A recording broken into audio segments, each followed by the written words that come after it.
Hello? Hello, Neo. Do you know who this is?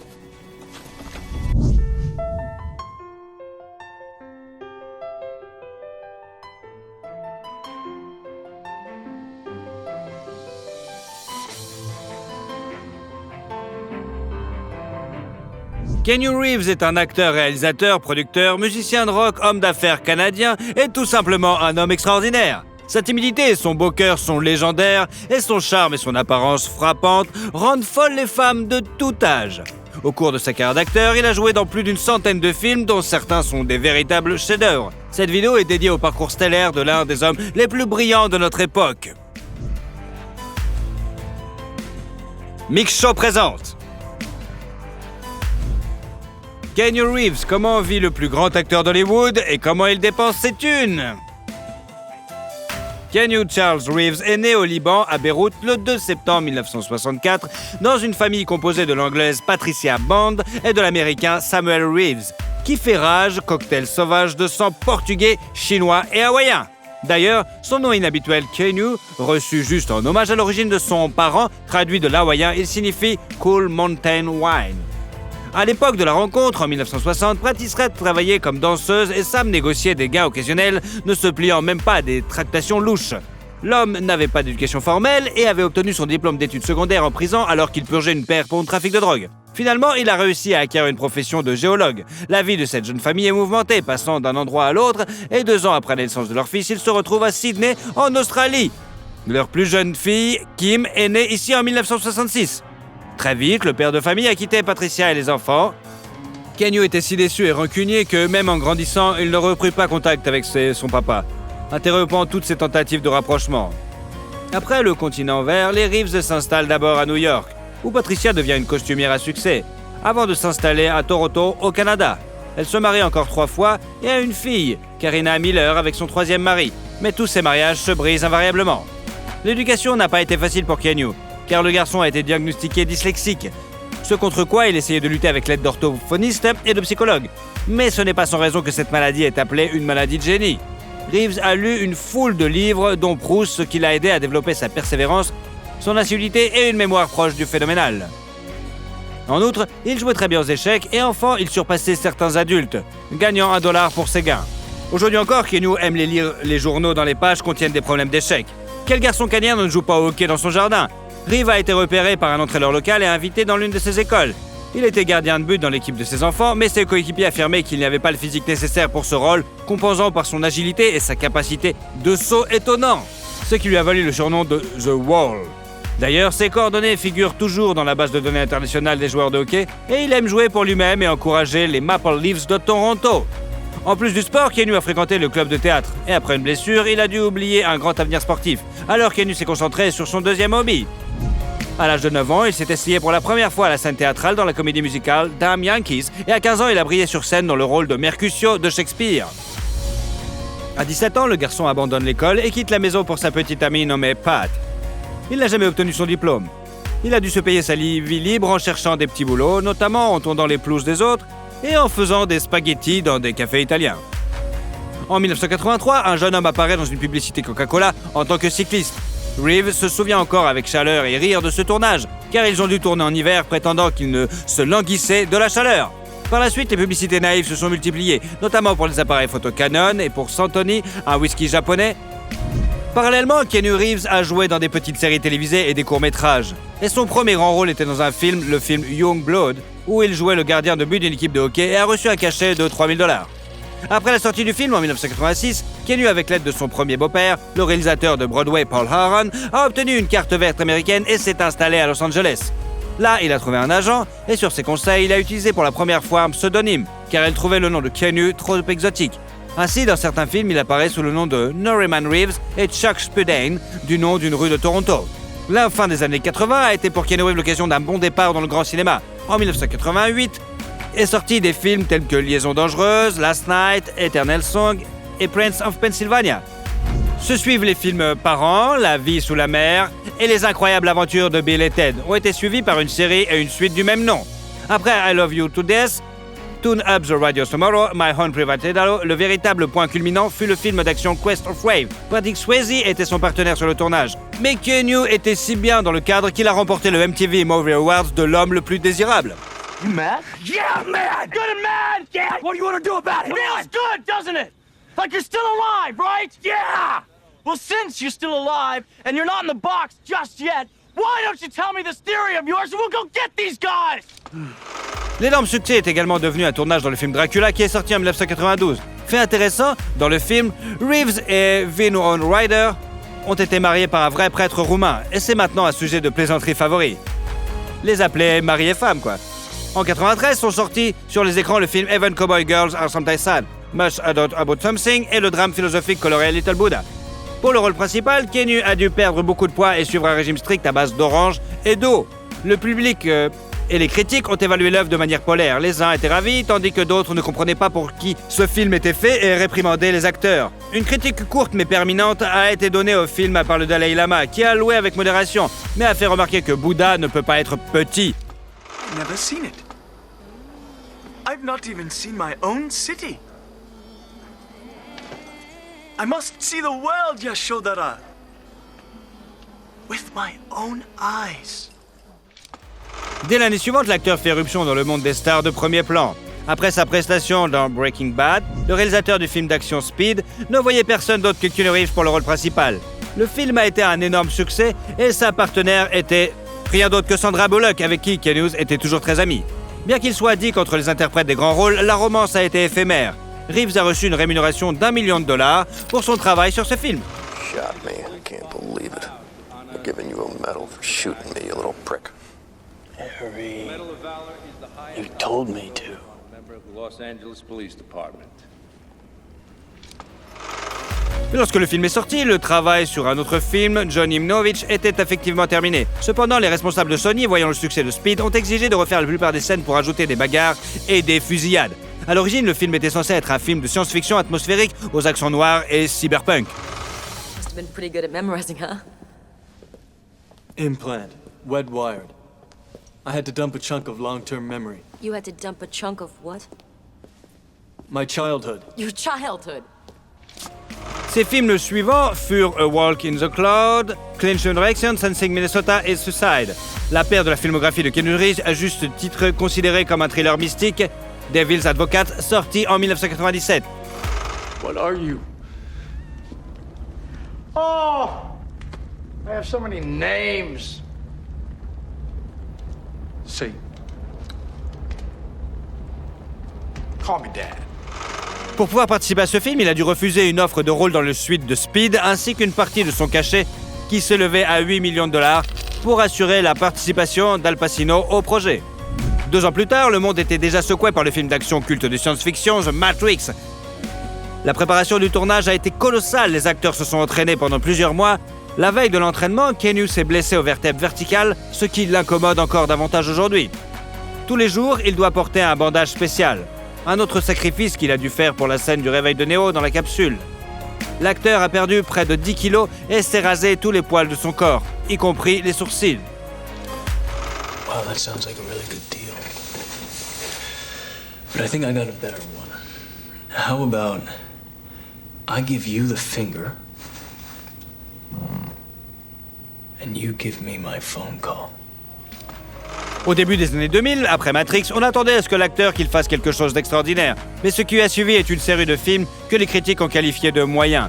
Parmi ceux-là, il y a Undertaker, avec un cachet de $12,5 millions, Hardball, The Gift and the Spectator, dans lequel Keanu ne pensait même pas jouer. Cependant, un agent insidieux a imité sa signature sur le contrat et Reeves s'est dit qu'il était plus facile de jouer dans le film que de se battre contre le traître au tribunal.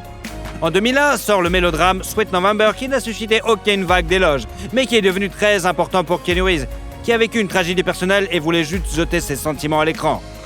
What do you do, by the way? I'm in advertising. Advertising. So you enjoy? People tend to enjoy what they're really good at.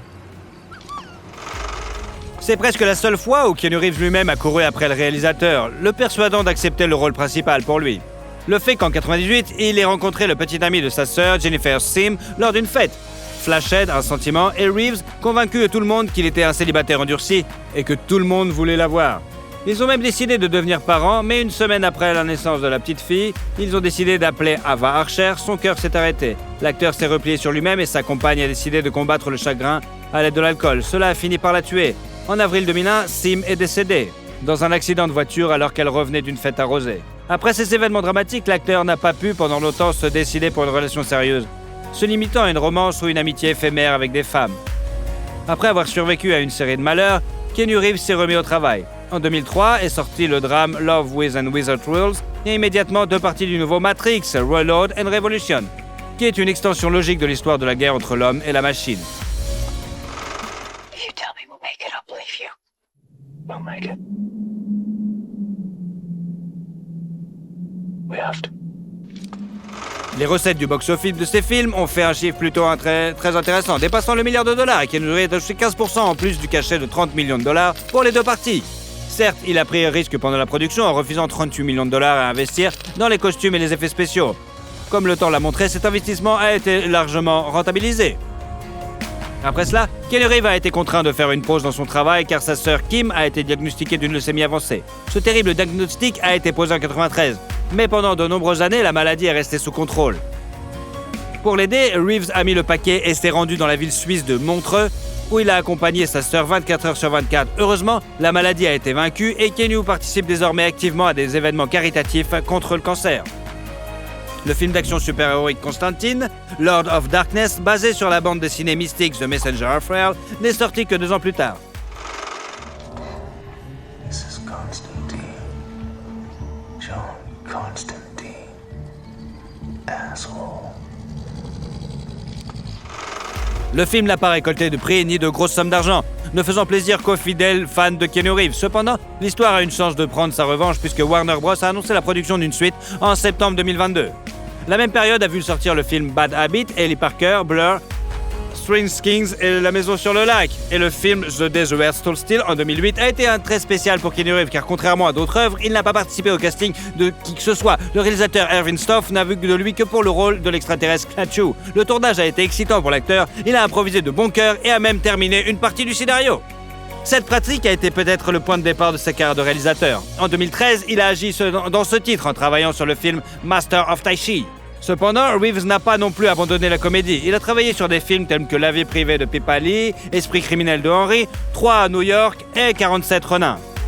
Le chef-d'œuvre cinématographique suivant, avec Keanu Reeves en vedette, a été adoré par le public et les experts. Il a même reçu une nomination pour le rôle d'un assassin à la retraite dans une rare nomination positive du Golden Raspberry pour le rétablissement de la réputation d'un acteur.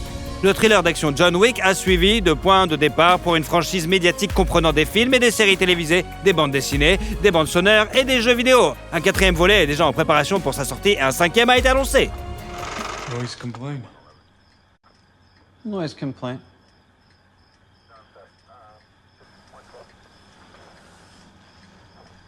You working again? No, just sorting some stuff out. Plus tard, l'acteur a joué dans Woo's Woo's, The Protector, Ghost Daughter, The Neon Demon, Bad Party, reproduction, To Be One, The Professional, How to Marry a Bachelor, Maybe It's Over, Between Two Ferns and Bill and Ted. Il y a dans la filmographie de notre héros un film assez unique, une comédie policière, Keanu, racontant les aventures de ses 2 copains, sauvant son chaton. Le nom et la voix du chaton dans la version anglaise appartiennent à Reeves. D'ailleurs, ce n'est pas la seule fois que l'acteur a prêté sa voix à des personnages, par exemple dans Toy Story 4. En 2021 est sorti le film des sœurs Wachowski, The Matrix Resurrection. I felt either I'm having a mental breakdown again, or I'm living inside a computer-generated reality that has imprisoned me again. Et 1 an plus tôt, pour le grand plaisir des joueurs, est sorti le jeu Cyberpunk 2077, créé par les programmateurs polonais sur la base du jeu de société présenté en 90. Keanu a donné au personnage principal du jeu sa propre image et a présenté la nouveauté avec un clip publicitaire dynamique. Test of a person's true value? Death. Facing it. Staring it down. You still got a chance to be somebody. Keanu Reeves est l'un des acteurs les plus riches d'Hollywood. Sa fortune est estimée à $380 millions. Le rapport entre son cachet unique et ses gains totaux est un record historique que personne ne peut battre depuis 2003. Reeves est heureux de dépenser son argent en cadeaux, ainsi tombé sous ses bonnes grâces chanceux, presque toute l'équipe de la première Matrix. Après la fin du tournage, Keanu Reeves aurait donné 75 millions de dollars, faisant du jour au lendemain des maîtres de costumes et des effets spéciaux des millionnaires. Après le tournage de Ron Lead, l'équipe des cascadeurs a également eu la chance de recevoir une Harley de Keanu Reeves. Pendant longtemps, il ne s'est même pas soucié de savoir où vivre et considéré comme normal de louer un appartement ou une chambre d'hôtel. Ce n'est qu'en 2003 que Keanu Reeves a obtenu une maison permanente. Son choix s'est porté sur une villa très intéressante, construite en 1988 dans les collines d'Hollywood à Los Angeles, d'une valeur de près de 5 millions de dollars. La propriété s'élance sur 40 hectares et comprend une maison réalisée dans l'esprit du constructiviste, un garage, un étang avec des poissons décoratifs et bien sûr une longue piscine. Keanu Reeves a créé les intérieurs de sa maison de sa propre main. Il a choisi les matériaux de finition, sélectionné les meubles, le textile et les décorations. Il n'a pas construit de clôture ni de haies à une certaine époque. Il n'a même pas fermé les portes. Lorsqu'il s'agit de voitures, Keanu Reeves est un grand fan de Porsche. C'est pourquoi il possède une magnifique Carrera 4S dans son garage. En grandissant, on raconte que Keanu Reeves n'arrivait pas à décider ce qu'il voulait faire, choisissant entre une carrière de physicien nucléaire et une carrière de coureur automobile. On peut dire que sa passion pour la vitesse et les moteurs rugissants, il l'a complètement incarné dans la vie. Et si une Porsche n'est qu'une passion pour lui, les motos peuvent être considérées comme un véritable amour. Quand il avait 22 ans, il a vu une jolie fille sur une Kawasaki Enduro. Kenny a emprunté sa moto et lui a demandé de lui apprendre à la manier. Depuis lors, il a eu beaucoup de machines dans sa vie, notamment une Kawasaki, une Suzuki, des Harley. En 2011, tout cela l'a conduit à la création de sa propre marque, Arch Motorcycle, une entreprise qui produit des motos personnalisées et dirigée par 2 personnes seulement, Keanu Reeves et le mécanicien Gerd Hollinger. En général, l'acteur se déplace facilement dans les transports publics. On peut souvent l'apercevoir parmi les passagers du métro et même témoigner de son comportement de gentleman. Keanu s'habille également de manière très simple et seulement quand il se sent à l'aise. La plupart du temps, il s'agit de jeans extensibles, de t-shirts, de vestes de couleur sombre et de grosses bottes. Il peut même arriver qu'il se présente à un prix prestigieux avec 2 vieilles baskets. Cependant, en 2019, Reeves est devenu l'égérie de la maison de couture Saint-Laurent, grâce à laquelle les fans ont pu apprécier la proue et le plus cool de leur acteur préféré. D'étonnantes photos en noir et blanc montrent Keanu Reeves vêtu de pantalons stricts, de chemises teintes en cravate et de liftmakers insolents étaient tous aussi attendus que ses nouveaux films. De son propre aveu, Reeves est maintenant entré dans son âge le plus agréable. Il a enfin un partenaire de vie avec qui il a commencé à apparaître en public depuis 2019.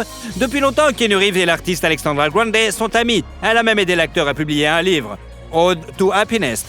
Jusqu'à présent, le couple n'a pas fait de commentaires sur un éventuel mariage, mais les photos disponibles sont pleines d'affection mutuelle. Keanu admet qu'il est devenu assez sage, calme et plein d'émotions. Il se réveille facilement le matin et ne fait que ce qu'il a envie de faire. Il peut aller courir ou jouer à son basket favori, ou rester à la maison et passer la journée avec des amis à cuisiner quelque chose de délicieux et à boire du Bordeaux. Il peut d'ailleurs prendre un bon verre de whisky avec un gros glaçon quand il ne s'est pas occupé à travailler. Il mange avec modération en essayant de ne pas trop manger. Son régime se compose de poulet, de légumes, de riz, mais Keanu Reeves apprécie parfois un steak ou une pizza. Les chips et le coca ne sont pas non plus interdits. Le plat phare de Keanu Reeves est la gaufre belge avec du beurre et du sirop d'érable. On s'en fout! Pour l'acteur, cette combinaison d'un régime sain et d'un aliment interdit occasionnel est la recette de sa jeunesse. Parfois, sa réticence et sa proximité sont perçues par les gens comme la manifestation d'une sorte de souffrance mentale. Ainsi, le 15 juin 2010, une photo de Keanu Reeves prise par le photographe d'un tabloïd a circulé dans le monde entier. On y voit Reeves assis sur un banc avec un sandwich, incarnation de la mélancolie et du désespoir universel. La photo a fait beaucoup de bruit, beaucoup s'inquiétant sérieusement que quelque chose ne va pas avec la star. Une telle réaction a fortement surpris l'idole du public. Il s'avère qu'il était juste en train de réfléchir et avait faim. Cependant, cela n'a pas empêché les fans pleins d'esprit de créer immédiatement une bonne centaine de mèmes où le pensif Reeves est assis en compagnie d'une variété de personnages de Staline et Churchill en passant par les Seals et les constructeurs de gratte-ciel à New York. Ils ont même décidé d'instaurer une journée spéciale Keanu Reeves, qu'une publication célèbre désormais chaque 15 juin. Et le héros du tumulte est heureux d'insérer une illustration faisant référence à cette journée dans sa bande dessinée. Bear the Wreck. La bande dessinée, dont Keanu Reeves est le personnage principal, a été tellement appréciée par les lecteurs à la sortie en 2021 que Netflix tourne déjà une série animée et un long métrage basé sur cette bande dessinée. Peut-être verrons-nous un jour Keanu Reeves sur la scène de Broadway, car son rêve est de jouer dans une comédie musicale. Et pourquoi pas? Après tout, il n'est pas seulement un acteur, il est aussi un musicien. Il a joué de la basse dans le groupe de Dog Star dans les années 90 et a ensuite joué dans le groupe grunge Becky. Keanu Reeves est d'une star de taille incroyable, acteur talentueux et brillant, mais contrairement à nombre de ses collègues, il n'est pas arrogant, compréhensible et considéré par tous comme une personne très proche et accessible. Quand il est fatigué, il aime boire du thé chaud avec du citron et du miel. Quand il a besoin de s'arrêter et de réfléchir, il s'assoit sur un banc alors qu'on s'en bat les couilles dans le parc et se regarde sans rien remarquer autour de lui. Malheureusement, la vie nous réserve parfois des surprises désagréables et défis que nous devons tous relever. Dans ces moments-là, il dit « Ne laisse pas la peur t'envahir, et pas peur, n'abandonne pas !» Alors, vous êtes d'accord avec Keanu Reeves? A bit. But let's say it was my real grave. What would you write? Here lies Johnny Silver. Beaucoup sont curieux de savoir comment vit le célèbre acteur aujourd'hui. Antonio Banderas, son vrai nom, José Antonio Dominguez Bandera. Le nom complet de l'acteur est né le 10 août 1960 à Malaga, dans le sud de l'Espagne. Son père, José Dominguez Pietro, était un officier de la garde civile espagnole. Et sa mère, Ana Bandera Gallego, travaillait comme institutrice. L'acteur a également un frère cadet, Francisco Javier. Le jeune Antonio n'a pas manifesté d'intérêt particulier pour l'apprentissage. Il aimait le football et envisageait de devenir un athlète professionnel. Cependant, à cause d'une jambe cassée, il a dû renoncer à son rêve. À l'âge de 14 ans, Antonio et ses amis ont assisté à une production théâtrale de Hair. L'histoire des amoureux qui se déroule pendant la guerre du Vietnam et le mouvement hippie. Et ça a tellement frappé Antonio. Il décide alors de s'essayer au théâtre. Antonio commence à se former et devient membre du cercle théâtral de la ville. Il convient de noter qu'au début, l'acteur utilisait le pseudonyme Antonio Abascal. Par la suite, il a utilisé le nom de famille de sa mère comme pseudonyme en y ajoutant la lettre S. Antonio faisait preuve d'un grand zèle, mais peu de gens prenaient sa passion au sérieux. Lorsque le futur acteur a 16 ans, il entre à l'école d'art dramatique de Malaga et rejoint l'une des compagnies théâtrales de la ville. Après avoir obtenu son diplôme, Antonio se rend à Madrid pour se perfectionner en tant qu'acteur. Là-bas, il a travaillé comme serveur, chargeur et même modèle, jusqu'à ce qu'il soit intégré au Théâtre National. À la même époque, Antonio prend part au mouvement culturel La Movida Madrilène, qui signifie « mouvement madrilène », participe à des spectacles et des performances expérimentales.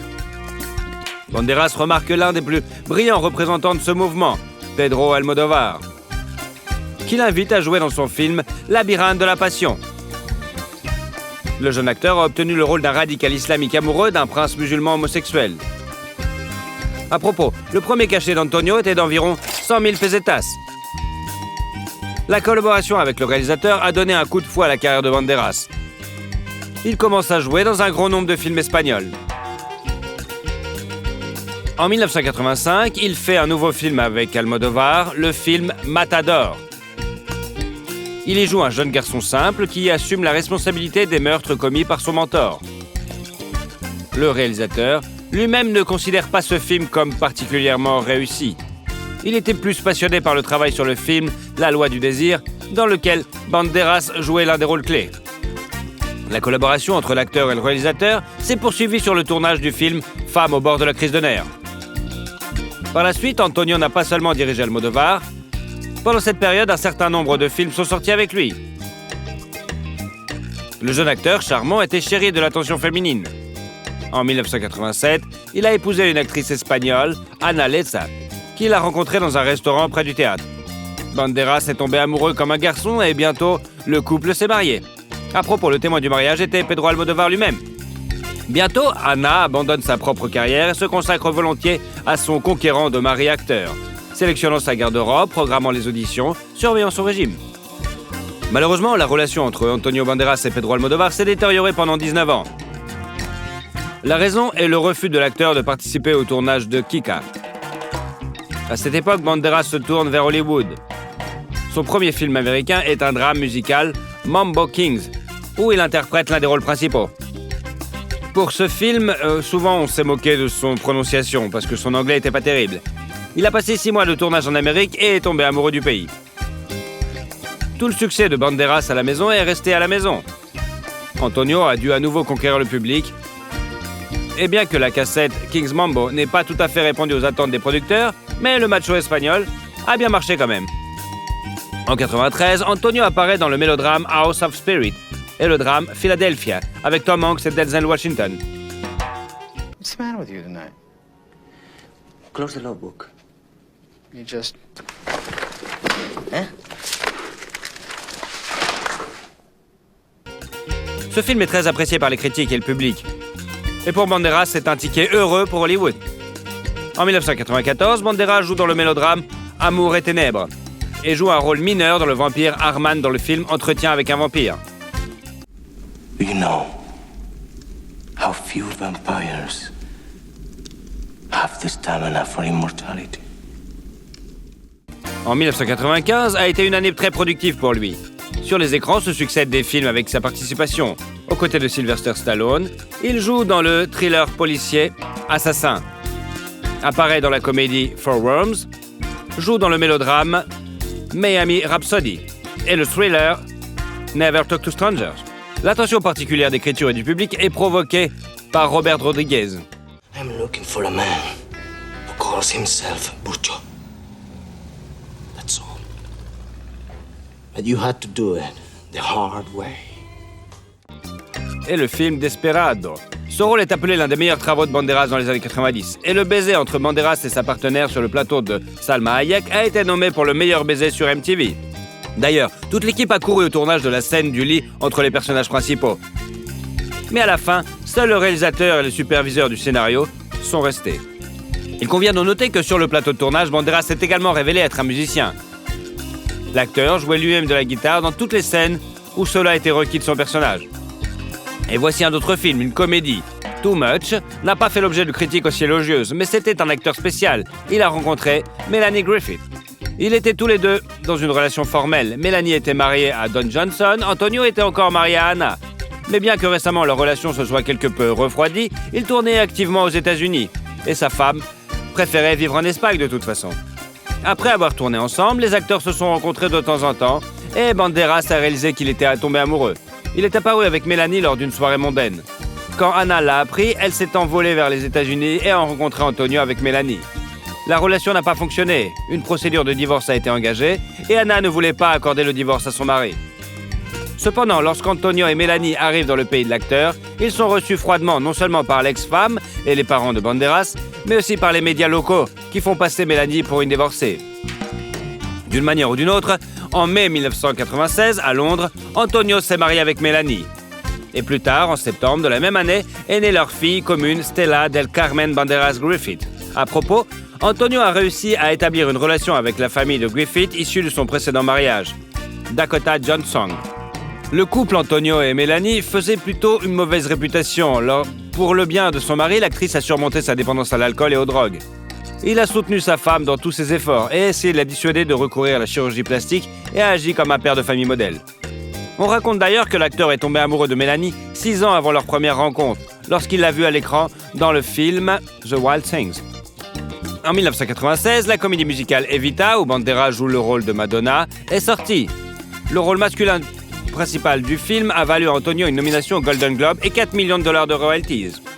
D'ailleurs, comme l'a admis la chanteuse elle-même, elle s'intéresse depuis longtemps à Antonio. Une fois, Madonna l'a invité à la première du film avec sa participation, mais il est venu avec sa femme. En 1998, les écrans sortent Le Masque de Zorro, qui reçoit de bonnes critiques de la part des critiques et du public.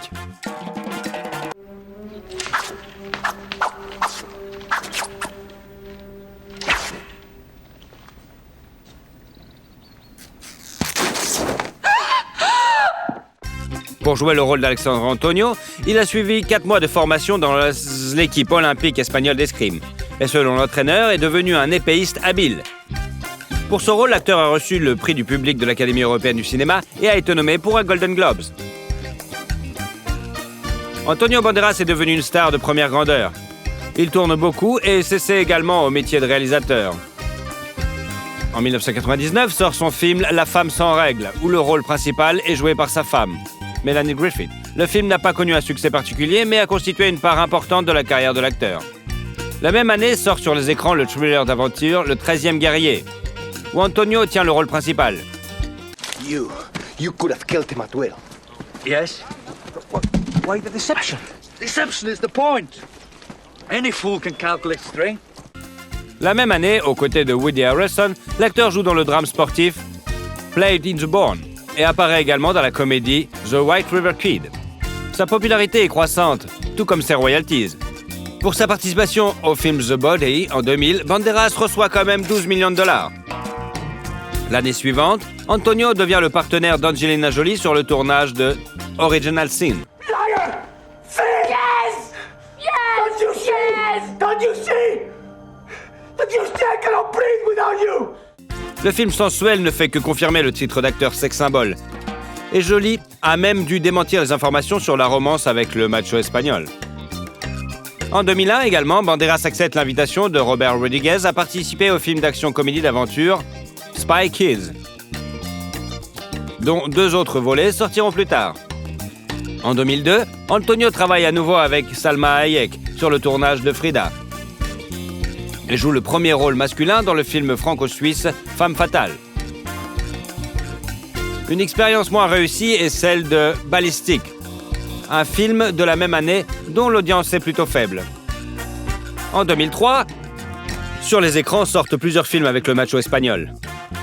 À la fin de l'été, la première de la suite de l'histoire, Il était une fois au Mexique, Desperado 2, et à l'automne vient le drame Imagine Argentine. À la télévision, Banderas interprète le rôle du révolutionnaire Pancho Villa dans le film HBO du même nom. Et d'ailleurs, il a été nommé aux Emmy Awards et aux Golden Globes pour ce rôle. En 2004, Antonio Banderas prête sa voix au chat dans le film d'animation Shrek 2. Le chat, beauté, charmant et colérique, est extrêmement populaire auprès du public et fait partie intégrante des films Shrek, suivant qu'il s'agisse de longs ou de courts-métrages. Le chat beauté sculpte la lettre P dans un arbre avec son épée, en référence à Zorro. Curieusement, 1 an après la sortie du dessin animé, Antonio réapparaît dans le rôle de Zorro dans La légende de Zorro. Look, I know what you're thinking, but Elena, listen. No, here's me, here is quitting. We're this far apart. Il est intéressant de noter que le sexy macho espagnol n'est pas seulement un grand acteur, mais aussi un musicien.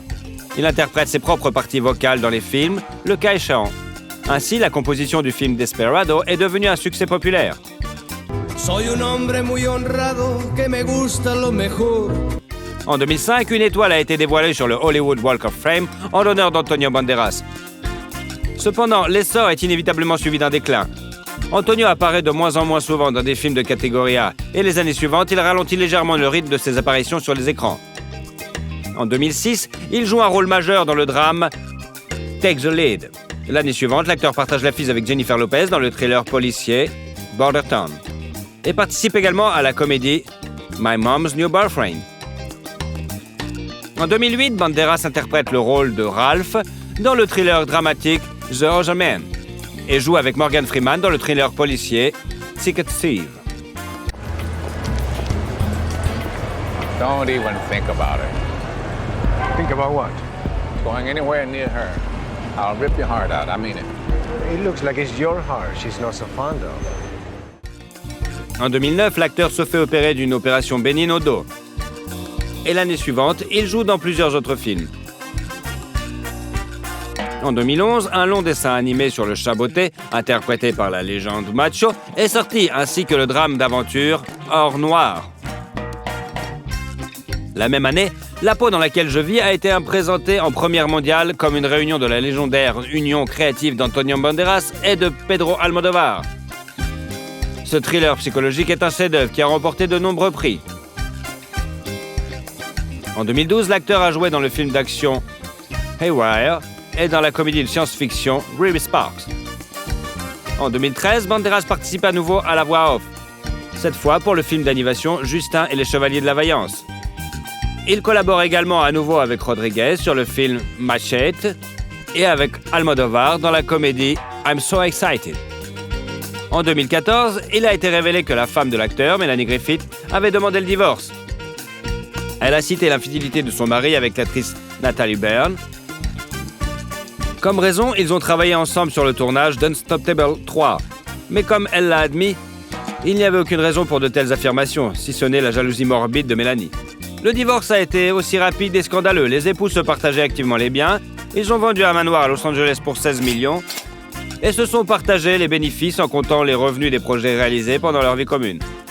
Au final, Mélanie a obtenu la maison d'Aspen et le tableau de Picasso, l'artiste et son modèle, et Banderas a un dessin au crayon du même maître ainsi qu'un croquis au crayon de l'artiste Diego Rivera. En outre, l'acteur a accepté de verser à Griffith une pension alimentaire de $780 000 par an. Depuis son divorce, l'acteur s'est vu attribuer diverses relations, notamment avec Sharon Stone.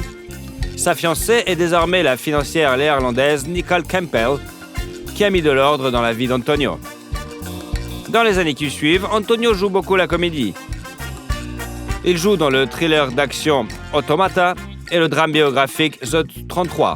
Il apparaît également dans le mélodrame Night of Clubs, le drame espagnol Altamira, le thriller Black Butterfly et le film d'action Security. En 2015, Banderas s'intéresse à la mode et s'inscrit dans le célèbre collège britannique, Sepnal St. Martin's. De l'aveu même de l'acteur, devenir designer est un rêve de longue date pour lui. Et en 2016, il a collaboré avec la marque Select. L'acteur a agi en tant que designer de la ligne pour hommes. En 2016, Antonio Banderas est venu à Moscou pour participer à un projet de charité pour le mannequin Natalia Vodionova et pour montrer sa propre exposition de photos. Antonio a été nommé par un Emmy et un Golden Globe pour sa performance dans ce rôle. Peu avant le tournage de la série, l'acteur a eu une crise cardiaque. Tout allait bien, mais Antonio a sérieusement reconsidéré son mode de vie, abandonnant ses mauvaises habitudes, faisant plus souvent de l'exercice et comme prenant soin de sa santé. En 2018, Antonio joue dans le mélodrame Life Itself. L'année suivante, il apparaît dans le film Laundromat. Il collabore également à nouveau avec Pedro Almodóvar sur le tournage de Pain and Glory, où l'acteur joue le rôle principal. Cette œuvre a d'ailleurs valu à Banderas sa première nomination, tant attendue aux Oscars, ainsi que le Golden Globes. En 2020, l'acteur participe au tournage du film Dolittle. I never understood what Lily saw in you. A common complaint the world over for fathers of beloved daughters. But in this instance, I think we can all agree it is particularly accurate. Aujourd'hui, l'acteur continue de tourner activement. Le tournage de la comédie dramatique The Official Competition, dont les rôles principaux sont interprétés par Antonio Banderas et Penélope Cruz, est déjà terminé. La première du film d'action-comédie étoilé Le garde du corps et la femme du tueur est prévue pour l'été 2021. En février 2022 devrait sortir le film Undiscovered avec Tom Holland, Mark Waller et Antonio Banderas dans les rôles principaux. Et à l'automne de la même année, un nouveau dessin animé sur les aventures du charmant Chaboté. Sont également annoncés le drame biographique Dali et le thriller de science-fiction Solo. Les deux films mettent en scène l'acteur dans le rôle titre. La fortune d'Antonio Banderas s'élève désormais à 50 millions de dollars. Outre les tournages, Banderas a joué à plusieurs reprises des rôles d'égérie de marques mondiales, dont Orbit, une vidéo amusante dans laquelle l'acteur dialogue avec un beignet, a beaucoup plu au public. Il a également joué dans une publicité pour les lunettes Police. Antonio Banderas et Olga Kurylenko sont également devenus les visages de la campagne publicitaire des nouveaux parfums jumelés Secret Temptation de la marque de parfums Banderas. En général, Banderas est activement engagé dans les affaires. Depuis 1997, il sort sa ligne de parfums Antonio Banderas. Sur le marché, il y a déjà 22 parfums, 13 pour hommes et 9 pour femmes. Antonio se rend personnellement chez les parfumeurs et apprend d'eux comment créer de nouveaux parfums. L'acteur possède également un vignoble en Espagne depuis 2009. Il possède 50% du domaine viticole Anta Banderas et Villalba de Duero, initialement appelé Anta Bodega, qui produit jusqu'à 1,5 million de bouteilles de vin par an, ainsi bien sûr que de l'huile d'olive. Monsieur Banderas s'était auparavant essayé au métier de restaurateur à Posada de Antonio, mais avant d'abandonner l'affaire par la suite. Il a également été propriétaire de Jack Jones by Antonio Banderas, une équipe de course MotoGP dans la catégorie Moto 2 en 2010. Banderas soutient désormais le Malaga Football Club ainsi que le Parti socialiste ouvrier espagnol. L'acteur est aussi activement impliqué dans des actions caritatives et ambassadeur de bonne volonté pour les Nations Unies. En 2019, il a ouvert un nouveau théâtre dans sa ville natale avec une capacité de plus de 800 places assises. Antonio Banderas est également propriétaire de diverses propriétés. Pendant son mariage avec Melanie Griffith, il possédait un manoir dans le quartier historique haut de gamme de Hancock Park à Los Angeles. Ils ont initialement acheté le manoir pour 4,2 millions de dollars en 1999, après quoi ils ont acheté la propriété voisine pour 1,3 million de dollars et l'ont rattaché au domaine. L'intérieur du manoir, stellaire, est de style classique. Pendant le divorce, le domaine a été mis en vente et s'est vendu pour 16 millions de dollars, à peine 10 ans plus tard. L'appartement d'Asmen est revenu à Melanie Griffith après son divorce. Nichée dans les montagnes, la maison est remplie de lumière et de confort. De grandes fenêtres panoramiques et de nombreuses boiseries et des détails décoratifs rendent l'espace vivant et confortable. Son ex-femme avait d'abord prévu de vendre la maison pour $10 millions. Puis ils l'ont louée et n'ont finalement obtenu que $4 millions. Pendant la procédure de divorce, Antonio a acheté la part de Griffith dans leur appartement new-yorkais pour $4 millions. L'appartement, également décoré, est situé dans un immeuble haut de gamme. En 2018, l'acteur a mis l'appartement en vente, demandant $8 millions pour celui-ci. En 2014, il a été rapporté que l'acteur avait acheté une penthouse à Malaga. L'acteur aurait acheté 7 maisons et 14 propriétés non résidentielles, dont un bar-restaurant au port maritime, dans les environs de Malaga. Torremolinos et Benalmádena seulement. On sait qu'en 2008, les autorités ont obligé Banderas à démolir une partie du domaine appelé La Mouette, situé à Marbella, car la maison avait été construite par les anciens propriétaires sans obtenir de permis. L'acteur a engagé une action en justice. Désormais, Banderas vit en Angleterre, dans un manoir situé dans le comté de Surrey. La nouvelle acquisition lui a coûté 3,1 millions d'euros. La maison a d'énormes fenêtres et des poutres au plafond. Elle est remplie de lumière et l'acteur adore cet endroit. Il se promène même à vélo dans les bois et dans le quartier. À propos, outre son vélo, Banderas possède une Bentley Continental Superstore, une Porsche 911 Cabriolet, une Audi A7 et même un jet privé dans son parc automobile. À votre avis, qu'est-ce qui a fait le succès d'Antonio Banderas? Si vous aimez la vidéo, vous pourrez nous suivre et ne louperez jamais aucune vidéo. Alors, allez-y!